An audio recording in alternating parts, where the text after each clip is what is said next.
ছিল, তবু আমরা দুজন স্পিনারকে নামিয়েছিলাম, তারা আবার অলরাউন্ডারও বটে। রবিবার ভারত পাকিস্তান ম্যাচে পিচের চরিত্র কেমন হবে তা জানা নেই রোহিতেরও। ভারত অধিনায়ক বলেছেন, সত্যি কথা বলতে কি এই পিচের কাছ থেকে কী প্রত্যাশা করা উচিত জানা নেই। পিচের চরিত্র এরকমই হবে ধরে নিয়ে আমরা পাক ম্যাচের জন্য প্রস্তুতি নিচ্ছি। ওয়েলকাম মাই চ্যানেল, আসসালামু আলাইকুম।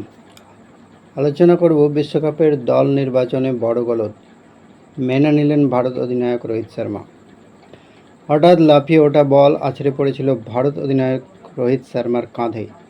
তারপরেও মাঠে থাকার চেষ্টা করলেও শেষ ম্যাচ অবসৃতই হন হিটম্যান।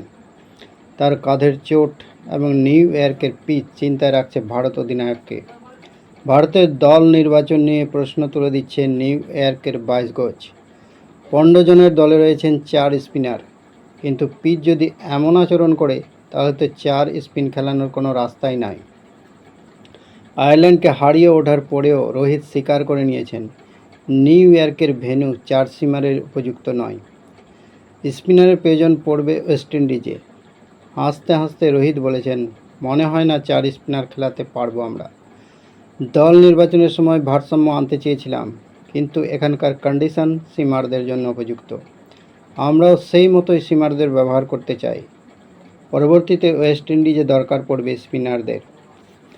আয়ারল্যান্ডের বিরুদ্ধে ম্যাচে ভারতীয় দল 4 জন সিমারকে ব্যবহার করেছে। আর্শদীপ সিং, মোহাম্মদ সিরাজ, জসপ্রীত বুমরাহ ও হার্দিক পান্ডিয়া।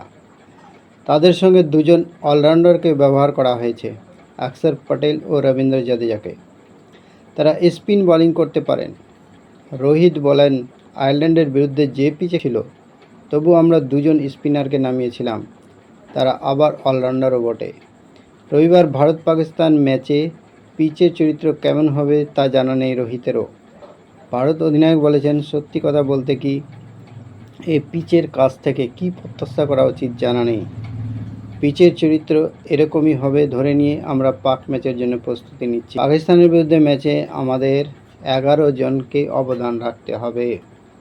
ভিডিও এই পর্যন্তই। এতক্ষণ আমার সঙ্গে দেওয়ার জন্য আপনাদের অসংখ্য ধন্যবাদ।